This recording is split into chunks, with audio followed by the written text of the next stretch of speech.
parole va être donnée au docteur Wilfried Écuyer, médecin généraliste, que nous remercions d'avoir affronté bouchon grenoblois. Il a mis pour venir du Nord-Isère autant de temps que les Parisiens hier dans le TGV pour aller de la gare de Lyon à Lyon. Bravo et merci d'être arrivé dans les temps. Il est surtout connu, et particulièrement du SAMU 38 et du centre 15 de l'Isère, parce qu'il y a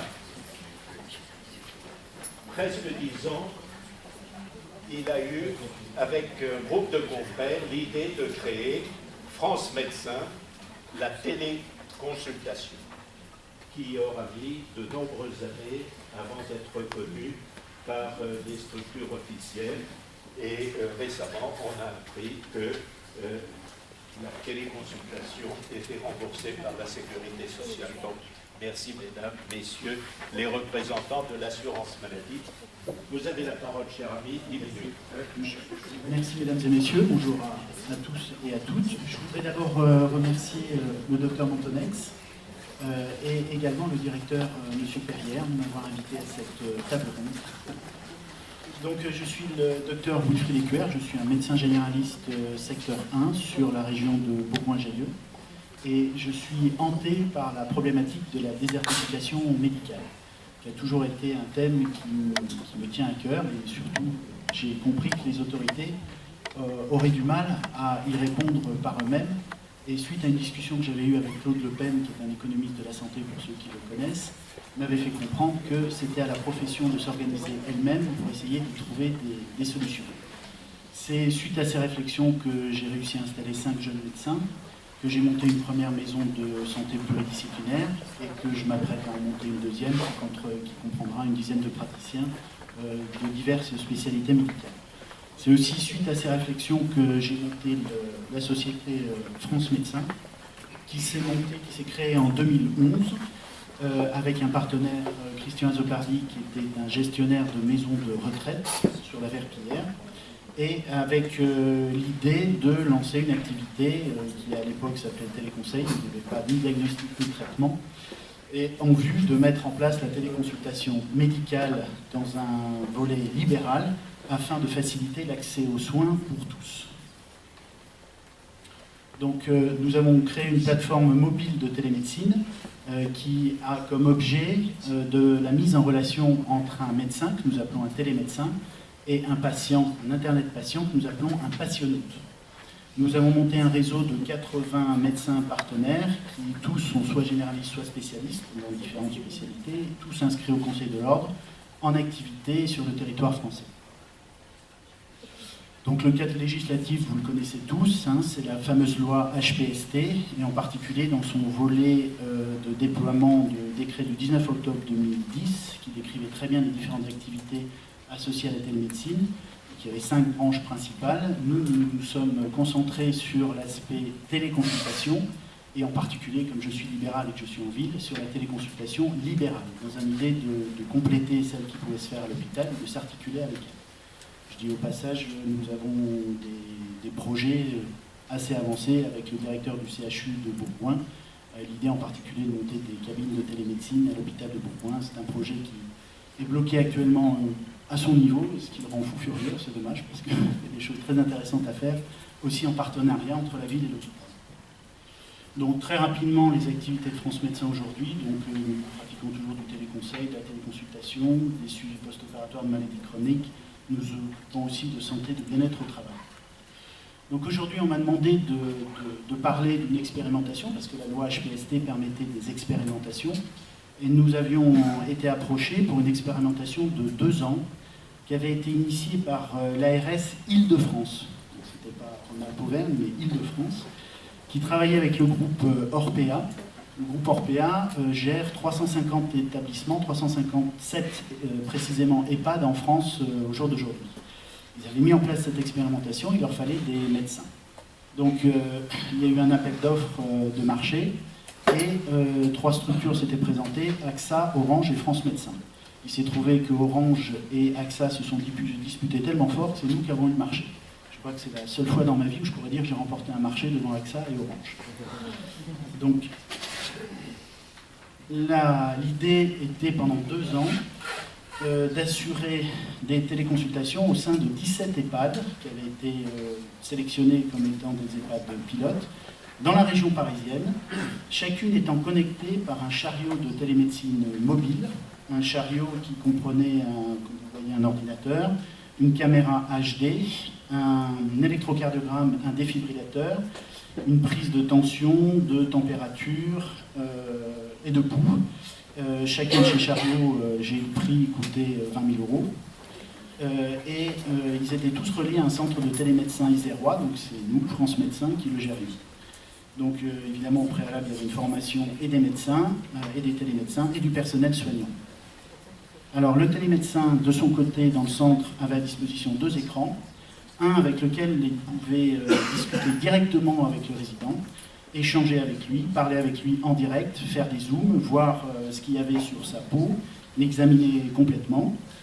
Sur la gauche, on avait les constantes médicales qui s'affichaient, mais le plus intéressant, c'est qu'on avait surtout accès à son dossier médical. Son dossier médical qu'ils appelaient le DLU, avec absolument toutes les informations du patient.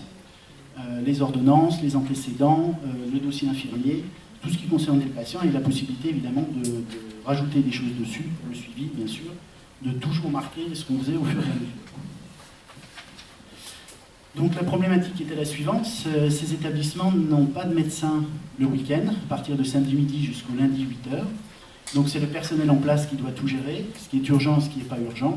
Et le personnel avait tendance à envoyer presque systématiquement les résidents, s'il y avait un problème qui les dépassait ou pour lequel ils ne voulaient pas prendre de responsabilité, envoyer les résidents aux urgences. Donc nous avons monté ce qu'on appelle une télépermanence, avec l'intervention des télémédecins pour la nuit, le week-end, en 24-24, les jours fériés. Je précise en dehors de la présence ou des heures de présence des médecins traitants, des résidents ou du médecin coordonnateur de la résidence. Donc l'appel initial était lancé par le personnel soignant, toujours pour des problèmes hors urgence, et on a eu à gérer des problèmes de type gérontologique classique, de médecine générale, d'interaction médicamenteuse, de pathologie dermatologique, infectieuse, enfin, des choses qui sont assez simples à gérer pour un médecin en exercice, mais qui peuvent paraître insolubles pour une équipe non formée à la médecine et qui a géré les patients le week-end. Ce qui était la grande force, à mon avis, de l'expérimentation, c'est qu'on avait la possibilité d'avoir un suivi, de rappeler et de voir si notre intervention était correcte, n'avait pas entraîné de problème, si on avait réglé effectivement la problématique de base, on pouvait être rappelé et rappeler nous-mêmes, et donc on retrouvait ce qui est la grande force, à mon avis, de la médecine générale, c'est-à-dire le suivi. Bien sûr, on avait accès au dossier médical et tout ça était renseigné sur le dossier médical. Nous avions la possibilité de faire des ordonnances et les médecins généralistes de semaine avaient la possibilité de suivre ce qui s'était passé le week-end sans difficulté. Donc, l'objectif de l'expérimentation était de voir si on arrivait à réduire de 50% les transferts aux urgences des résidents. Donc, le résultat, nous avons réalisé donc 1042 téléconsultations réalisées sur 2 ans et nous avons évité 84% de transferts aux urgences. Donc, les points forts que nous avions déterminés dans l'expérimentation, c'était un dispositif qui répondait bien aux besoins des EHPAD le week-end, qui a été jugé très facile d'utilisation par les télémédecins. Ça, c'est vrai que c'était très simple. On oubliait complètement qu'on était en téléconsultation. À un moment, on avait l'impression qu'on était en présentiel. C'était même parfois plus confortable que le présentiel, puisqu'on avait tout le dossier du patient à disposition et immédiatement. On a remarqué une bonne appropriation des personnels soignants, qui avaient été soulagés d'avoir une réponse médicale. Et surtout, ce qu'ils ont vraiment apprécié, c'est le transfert de responsabilité vers le télémédecin. C'est-à-dire que c'était plus eux qui étaient responsables du patient, de la structure pendant le week-end. Ils se retrouvaient avec quelqu'un à la tête. Ça paraît pas grand-chose, mais parfois ça suffit pour détendre complètement les équipes. Il y a un chef, il est présent. Bon. Il y a j'ai remarqué moi aussi une très très bonne acceptation par les résidents et par leurs familles, qui ont vraiment apprécié d'avoir une présence médicale le week-end, sans être obligés d'aller aux urgences. Pouvaient répondre à des besoins qui paraissaient insolubles, mais qui étaient pourtant très simples à résoudre. Et les résidents, après les 10 premières secondes ou 20 premières secondes de stupeur d'avoir un médecin sur l'écran, ont finalement très facilement adhéré au dispositif, même des résidents très âgés. Bon, les points d'amélioration, nous aussi on a noté des problèmes avec la technique, c'est-à-dire que le chariot nous a paru bien trop sophistiqué à l'utilisation, les capteurs n'étaient pas toujours utilisés, pas besoin d'avoir un capteur pour prendre une tension, s'il y a une infirmière, elle prend la tension, elle vous donne le chiffre de la tension, ça fait pareil. La technique a été jugée un petit peu capricieuse aussi, le Wi-Fi n'était pas toujours généralisé. Évidemment, c'est très important d'avoir bien formé le personnel au départ, ça paraît idiot de le dire, mais ça fait une grosse différence s'ils sont formés ou s'ils ne sont pas formés. Tout simplement, c'est une question de peur. Un personnel pas formé, il a peur d'utiliser le système. C'est pas qu'il soit compliqué, mais il n'ose pas le faire. Il n'ose pas faire le premier pas. Alors qu'une fois qu'il est formé, ça pose pas de difficulté. On a remarqué que la sécurisation des données était un peu contraignante, et bien sûr, nous aussi, on a de nombreuses fois appelé la maintenance informatique. L'évolution pour nous dans cette expérimentation nous semble évidente, c'est-à-dire que le chariot nous semble superflu. Je pense qu'à l'heure actuelle, avec l'avancée de la technologie, une simple tablette peut très bien faire le travail. Elle est transportable facilement par les équipes. On peut très bien discuter et faire la visio avec une simple tablette. Évidemment, il faut une bonne formation du personnel en e-learning et valider cette formation.